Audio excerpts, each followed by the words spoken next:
আমরা একটি আবেদন নিয়ে আপনাদের কাছে এসেছি। এটা ডানকুনি রথতলার একটি ঘটনা। একজন দুস্থ অসহায় মহিলা আছেন, একটা পরিবার, তিনি ভীষণই শারীরিকভাবে অসুস্থ, যার দরুন আমরা ওনাদের কিছু হেল্প করার চেষ্টা করলাম। আপনাদের কাছে বিনীত অনুরোধ, যদি আপনারা ওনাকে কিছু হেল্প করতে চান, এবং ওনার একটি কাজেরও দরকার, খুবই হালকা কাজ, কারণ ওনার পুরো বডি বেশিরভাগটা বার্ন হয়ে গেছে। তো সেক্ষেত্রে যদি আপনারা কোনো রকম কোনো সাহায্য করতে চান, অবশ্যই আমাদের সাথে যোগাযোগ করবেন। ধন্যবাদ।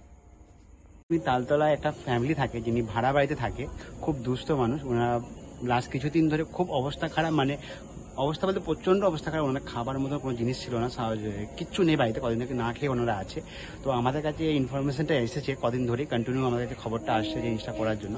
তো আমরা সবাই মিলে কিছু জিনিস আমরা জোগাড় করছি, সবাই এখানে যতজনকে দেখতে পাচ্ছেন ভিডিওর মধ্যে, সবাই কিছু না কিছু দিয়ে আমরা ওই পরিবারের কাছে যাচ্ছি ওই খাবারগুলো ওনার হাতে তুলে দিতে। আর খাবারগুলো যত কম করে হোক 15 থেকে 20 দিন চলবে। এবং আমাদের আরও দুটো মেম্বার যিনি আসেনি, আমাদের সহযোগিতা করেছে, রিয়া আর একজন ওর ফ্রেন্ড আছে, তো ওরাও আসেনি, তো ওরাও আমাদের সহযোগিতা করেছে। তো আমরা যাই, তো এই যে দেখতে পাচ্ছি সবার হাতে ব্যাগ, এগুলো সব রকম 15-20 দিনের মতো খাবার আছে, সেগুলো আমরা ওনাদের হাতে। আজকে যারা যারা আমাদের ব্যাকবোন হয়ে পাশে ছিল, তাদের মধ্যে হচ্ছে নেহা, রূপালী, রিয়া, সুস্মিতা, অয়ন, সোনাইদি, প্রিয়া, সৌমেন্দা, রোহন, সকলকে অনেক অনেক অনেক ধন্যবাদ। সকলে এভাবেই সবার পাশে থাকুন, মানুষের পাশে থাকুন এবং শিব জ্ঞানে জীব সেবা করুন। সকলকে অনেক অনেক ভালোবাসা এবং ধন্যবাদ।